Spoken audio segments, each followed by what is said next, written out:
Nah ini nih, mobil mungil tapi modifannya tengil. Kira-kira apa aja yang udah dimodif di mobil Suzuki Ignis ini? Langsung aja yuk, kita lihat ke dalam.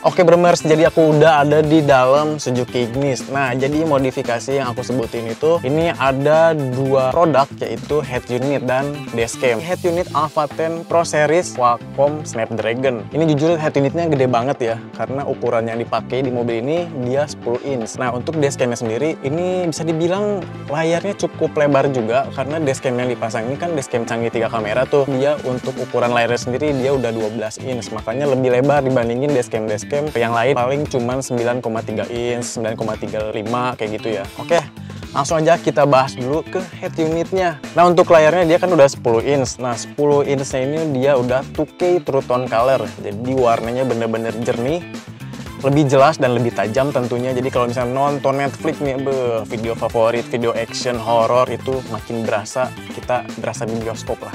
Terus menu interface-nya nih, aku juga cukup suka. Kayak jarang banget dilihat ya, jadi kayak punya ciri khas sendiri.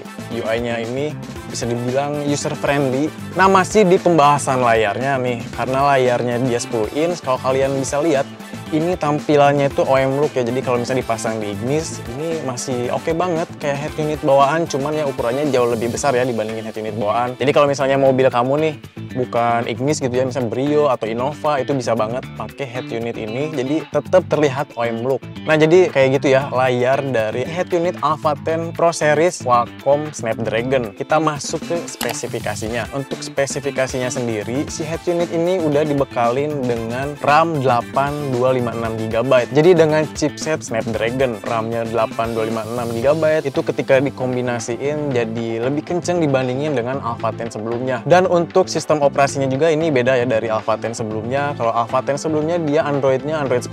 Nah, kalau si yang Snapdragon ini dia udah Android 13. Lalu untuk di konektivitas Bluetooth-nya nih, Bluetooth-nya dia udah di-upgrade juga ya. Beda dengan head unit Alpha 10 sebelumnya, dia kan versinya masih 5.0 nih. Nah, kalau dia udah di-upgrade jadi 5.1 anjay. Jadi kalau misalnya mau transfer data jadi lebih cepat gitu kan. Nggak ada lemot-lemot lah kalau pakai Bluetooth. Jadi langsung dengerin musik, streaming musik pakai Bluetooth itu lancar banget. Untuk Android Auto-nya dia udah wireless, dan untuk Apple CarPlay-nya juga dia udah wireless. Jadi kalau misalnya kamu yang suka ngonekin gitu ya HP iPhone-nya ke head unit, kamu bisa pakai wireless Apple CarPlay. Kalau misalnya kamu pakai smartphone Android, kamu bisa pakai wireless Android Auto.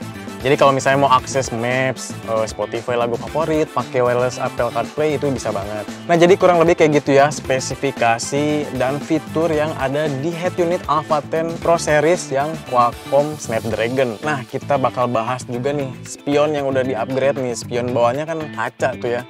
Nah, sekarang dia udah dalam bentuk layar. Tadi kita udah bahas juga untuk layarnya sendiri dia udah 12 inch. Terus juga dia 3 kamera, jadi ada kamera depan, kamera belakang, dan kamera dalam kabin. Untuk kamera depannya sendiri, dia resolusinya udah 2.5K ya, pakai chipset Sony Starfish, makanya tampilan depannya itu jelas dan jernih. Belakangnya juga sama ya, dia udah pakai chipset Sony Starfish, cuman yang belakang itu masih 1080. Nah, untuk di dalam kabinnya sendiri, dia udah 1080 nih. Tapi dia juga ada infrarednya, jadi kalau misalnya malam-malam kita masih tetap terlihat nih penumpang atau pengemudi dalam keadaan malam, ya namanya infrared pasti warnanya jadi abu-abu lah gitu ya. Tapi setidaknya bisa merekam pengemudi dan penumpang.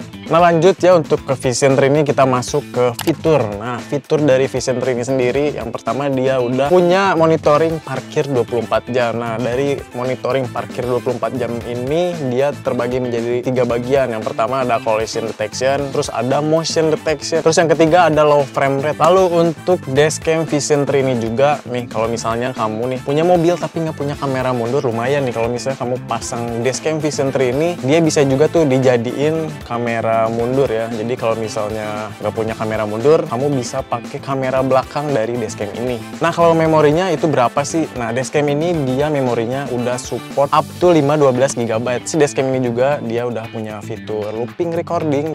Nah, sekarang kita masuk ke kompatibilitas. Nah, kompatibilitas dari head unit sendiri ini sebenarnya bisa dipasang di berbagai macam mobil. Nah, kalau misalnya si dashcam, dia juga bisa dipasang di berbagai macam mobil ya. Terus untuk pemasangannya sendiri, kalau misalnya si dashcam, dia sebenarnya plug and play ya, jadi nggak ngerusak kelistrikan mobil kalian. Garansi mobil kalian juga tetap aman. Terus untuk head unit nih, nah kalau misalnya head unit, dia juga sama ya, dia udah plug and play. Paling yang diganti ya cuman frame-nya ya, frame bawaan mobil itu diganti sesuai dengan ukuran head unit Android yang kalian pasang. Nah, jadi kurang lebih kayak gitu ya, modifikasi simple interior dari mobil Suzuki Ignis ini. Dari head unitnya bisa dibilang ini gede ya, ini cukup banget ya kalau misalnya dipakai harian sih jujur. Terus untuk dashcamnya ini juga bisa dibilang kalau untuk harian cocok juga, karena ya amit-amit nih kalau misalnya lagi macet atau di jalan kan kita nggak tahu tuh ada kejadian apa. Kalau misalnya ada dashcam ya seenggaknya kita punya barang bukti, jadi ngeliatin siapa sih yang sebenarnya salah kayak gitu.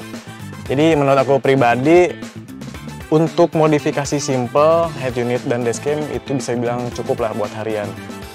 Jadi kalau macet bisa sambil nonton, nggak bosen. Kalau dashcam juga untuk keamanan lah ketika kita berjalan atau berkendara di perjalanan.